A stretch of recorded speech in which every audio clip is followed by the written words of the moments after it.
One day, 9-year-old Nalleli Cobo was walking home with her big sister through their neighborhood in South Los Angeles. They passed street vendors selling elote. A smiling woman was pushing a cart with ice cream. The sisters walked by tall metal gates plastered with warning signs. Nalleli never knew what was behind those ominous gates. Could there be a parking lot? Sometimes she imagined the industrial doors bursting open to reveal an amusement park. But that day, something else caught her attention. She scrunched up her face when she caught a whiff of a strange smell. Almost like rotten eggs, but mixed with guava and chocolate? What on earth could smell like this? Nalleli and her sister planned to ask their mom when they got home. Normally, their home was bustling with 5 generations. But when she opened the front door, silence. Where was everybody? Nalleli's mom ushered the sisters into a room where they discovered the rest of her family. "I will do everything in my power to keep us safe," her mom said, looking at the faces of Nalleli's loved ones all crowded in one room. The mysterious smell swept through the neighborhood and seeped into their home, even with the windows shut tight. This was the only room with an air purifier, hard at work keeping the air clean. Could a smell be dangerous? What was the source of the stench? And what could 9-year-old Nalleli do about it?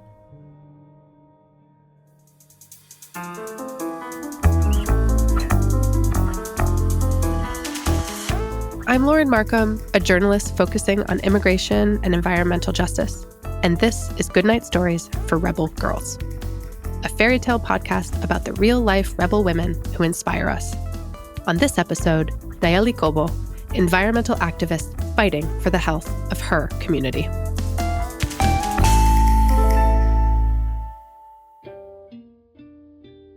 Soon after the smell emerged, Nalleli started to feel sick. Her body would spasm and her legs would go stiff. She would get nosebleeds so bad she had to sleep upright in a chair. She even had to wear a heart monitor because her heartbeat was out of the ordinary. Her mom and grandmother took care of her, but they struggled to breathe too. Other neighborhood kids started to feel the same effects. At the time, Nalleli didn't know what activism was. She didn't know any activists, or at least that's what she thought. All she knew was that she was sick.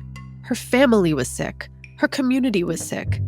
And it seemed to be related to the weird-smelling air.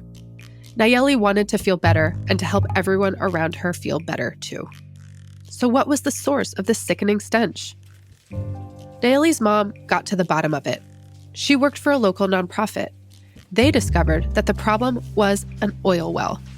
Oil wells are tall and imposing. They look almost like a crane you'd see at a construction site, but they drill deep into the Earth's surface to bring up oil or gas. This one was a little too close to home, about 30 feet away to be exact. 30 feet is shorter than the length of a school bus. The facility had 21 active oil and gas wells and was surrounded by tall concrete walls. So that's what was behind the thick industrial gates Nalleli would walk by on her way home. The oil well was ramping up drilling. This meant that the oil was releasing more and more pollution and chemicals into the air that Nalleli and her neighbors were breathing. Even though this was scary to learn, information is powerful. Now that Nalleli knew the cause of the sickness, she could take action and fight for her community. Nalleli and her mom started knocking on doors, talking with neighbors, and learning how the oil well was affecting their health. Nalleli was shy, but she asked her neighbors if they'd be willing to share their stories at City Hall. They were going to shut down this oil well for good.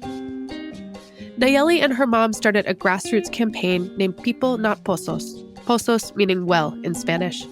They filed complaints to safety officials, testified at City Hall, and talked to government officials about what was going on in their neighborhood. Nalleli felt powerful bringing together the whole community, a community made of people of color and immigrants from all around the world, to share their experiences with the city council. Hi, hello, good afternoon. My name's Nalleli. Can I talk to you about the air quality? Hi, is anyone home? My name's Nalleli. Do you know what's going on in our community with the air? Can I talk to you about the air quality in our neighborhood? Anyone home?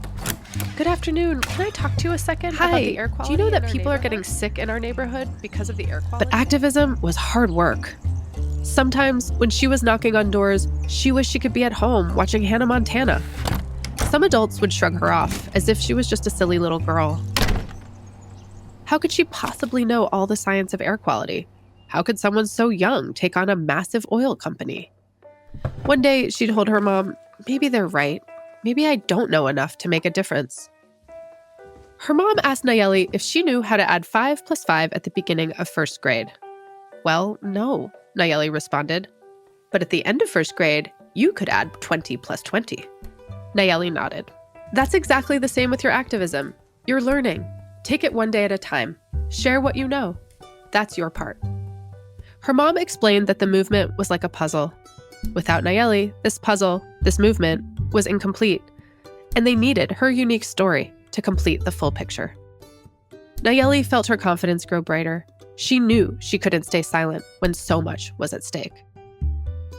Nalleli continued her activism, advocating for clean air whenever she could. Months after the mysterious scent appeared, Nalleli found herself preparing to make a speech at a Los Angeles City Council. She looked around. She was the only kid in a room full of adults. Their faces said they would rather be somewhere else. Nalleli shuffled a few note cards in her hand and looked up at her mom. She took a deep breath and spoke clearly into the microphone. Hi, my name is Nalleli Cobo. I'm 10 years old and a 4th grader. She was surprised by how the microphone amplified her voice to the back of the room. She told them how she and her elementary school classmates were getting sick and missing school. She told them about the nosebleeds that were so bad she couldn't sleep laying down.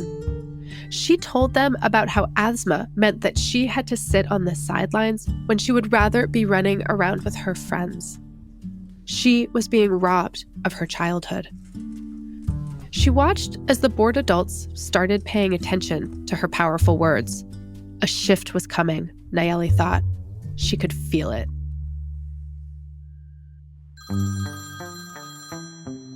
Her advocacy with public officials caught the attention of a local reporter. She sat down with the reporter and talked about how she would bug her mom to leave school early so she could talk at town hall meetings, and how she organized her neighbors to report the suspicious odors. There needed to be 9 calls from 9 different households within the span of 1 hour in order for the smell to be considered a public nuisance. Nalleli told the reporter why she loved her community so much and why she wanted to fight for its survival. This article caught the attention of U.S. California Senator Barbara Boxer. The senator reached out to the Environmental Protection Agency, and they investigated the oil well across from Nalleli's home. The United States EPA investigators only made it a few minutes inside the facility because they were getting sick from the smells. Something was clearly wrong here. Then, one day, in November of 2013, Nalleli was sitting with her family eating Mexican potato soup for dinner. The phone rang. Her mom answered it. Tears ran down her face as she hung up. The oil well, just 30 feet from where they stood eating dinner, would be shut down. Nalleli could not contain her excitement. We did it! We did it! We did it! She shouted. She ran to the window and opened it as wide as possible. A fresh November breeze blew in. Almost immediately, her nosebleeds, headaches, and heart palpitations stopped. She wasn't constantly reaching for her asthma inhaler. Other kids in her school started feeling better too. But this win wouldn't last forever. This was only a temporary shutdown. Nalleli's grassroots campaign, People Not Pozos, celebrated, but looming over their heads was the possibility that the well could start operations again at any moment. Nalleli wouldn't stop until the well was shut down for good. So if this one well was making so many people sick in her neighborhood, then what about the rest of the people in Los Angeles? When Nalleli was in 4th grade, there were about 1,000 of these oil wells in LA. Some were in other people's backyards, just like the one so close to hers. Nearly 580,000 people lived less than a quarter mile from these sites. The history of Los Angeles was wrapped up in the oil industry. In the 1920s, the city produced up to a quarter of the oil supply for the whole world. Even the Dodgers baseball stadium was sitting on top of an old oil field. The majority of these oil wells were in Black, brown, and immigrant communities, just like hers. She joined in with other teenage activists and sued the city for environmental racism. Why did policymakers think it was okay to let families like hers struggle to breathe? Nalleli wanted to hold elected officials accountable for the harm oil projects cause in low-income communities. Finally, with the support of the public, Nalleli's group won the lawsuit. The city unveiled stricter rules for drilling permits in 2015. But Nalleli didn't stop there. In 2022, she helped bring home the biggest victory. County officials voted unanimously to end oil and gas drilling throughout all of Los Angeles. The existing wells would be phased out, and there was an outright ban on new drill sites. This meant that 1,000 oil and gas wells would be closed within her lifetime.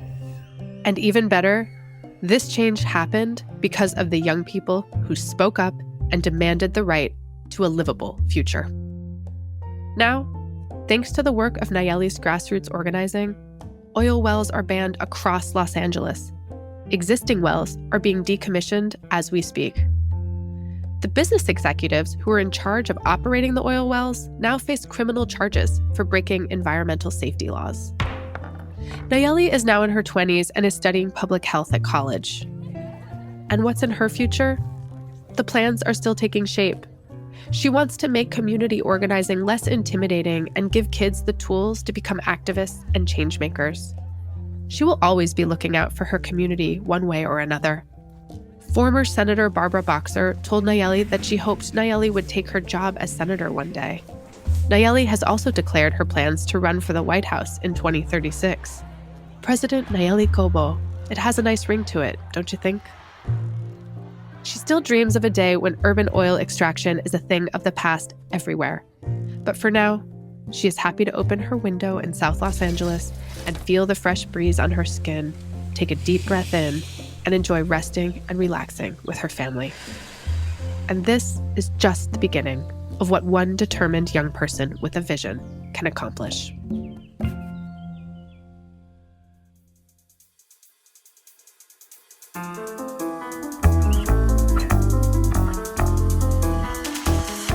This podcast is a production of Rebel Girls. It's based on the book series Goodnight Stories for Rebel Girls. This episode was narrated by me, Lauren Markham. It was produced by Danielle Roth and directed by Haley Dapkus. Sound design and mixing by Carter Wogahn. The story was written and fact-checked by Danielle Roth. It was edited by Haley Dapkus.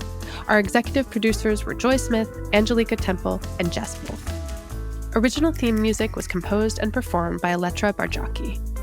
A special thanks to the whole Rebel Girls team who make this podcast possible. Until next time, stay rebel.